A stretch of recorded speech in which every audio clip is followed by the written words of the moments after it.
Hi guys, welcome back. I almost didn't do a video this week because I've been in a really bad place.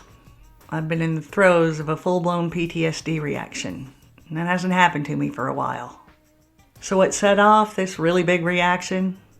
I had a meeting. Yep, a meeting. A collaboration meeting. I think it's important for me to share it with you guys because, first of all, transparency. Even though I've done a lot of healing since I won, there are some things that the money couldn't fix. And PTSD is one of the worst. A lot of us end up with it. So it's definitely something to think about when you're trying to figure out what remedies you're going to ask for in settlement or in court. For those of you who are considering asking for reinstatement as a remedy, today is going to be some food for thought for you guys. And for those of you who've already been reinstated and you're fighting your way through round 2, you guys have been on my mind a lot this week. I don't know how you do it. And today really ought to drive home the point that I am just another worker like you guys. I'm not an expert at this. I have some experience and I've done a lot of healing, but I got a ways to go still. When most of us think about PTSD, we think about war and combat vets because we know they get it. But how could a meeting possibly trigger a big PTSD reaction? I mean, that's crazy, right? That's how it felt this week. I felt crazy. But now that it's been a few days since my meeting ended and I'm starting to settle down a little bit emotionally, it makes perfect sense to me because some of my worst abuse happened in meetings. I had IBSD, and that's why I asked for reasonable accommodation. One of the things that I asked for was telework. My boss didn't want to give me that, so she came up with all these make-work duties that I had to be in the office to take care of. And one of those was going to meetings with her for hours on end, flipping review graph charts on command. That was humiliating enough, but the worst part is that she always told me I had to stay put during the meeting. I wasn't allowed to leave, not even if I needed to run to the restroom. I mean, with IBSD, when you gotta go, you gotta go. But I had to ask for her permission first, and often she'd tell me no, it could wait. I wasn't sure it could wait, so if I stayed there, I was constantly worried that I was gonna have an accident, and then what? And sometimes I knew it couldn't wait. So I went anyway, and on those occasions she threatened to write me up for insubordination because I didn't stay put like she told me to. So that's what meetings were for me, feeling humiliated, panicked, and trapped. We're talking a couple meetings a day, almost every day for almost 2 years.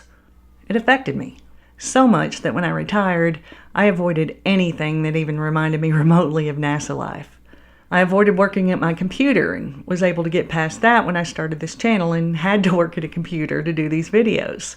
But meetings, those I managed to avoid for almost 9 years it's been now since I had my last meeting at NASA. As meetings go, my collab meeting this week should have been a lot of fun. My partner was amazing. They were warm and accommodating and did everything they possibly could have to make me feel comfortable. Now, I should have known that something was up the night before, when I didn't sleep all night long. I wasn't consciously worried about anything, but my brain and my body were just buzzing. They were wide awake. And I thought about canceling, and my partner actually offered, but I said no because I was just going to push through and get it over with. It's over with.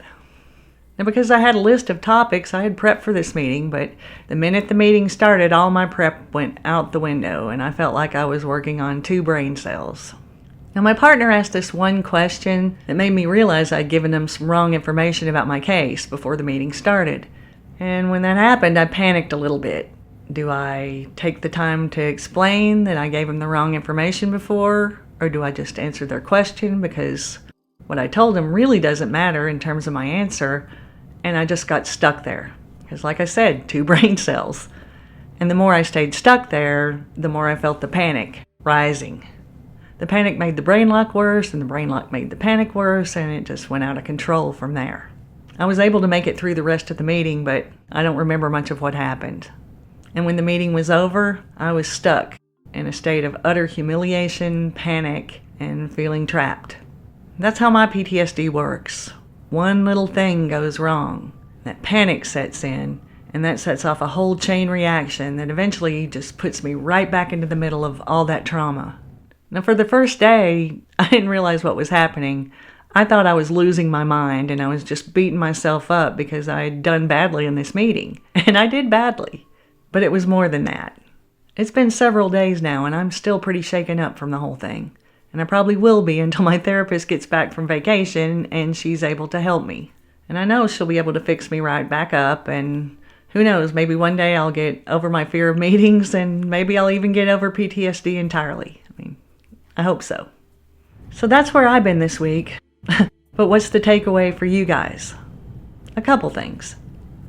First of all, if you've been deeply traumatized by discrimination, don't lowball yourself on damages, because PTSD is real.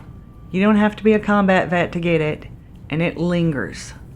And if you're thinking about asking for reinstatement, carefully consider whether you can really handle being back in that environment, especially if you've been out of it for a while, because I cannot imagine going back.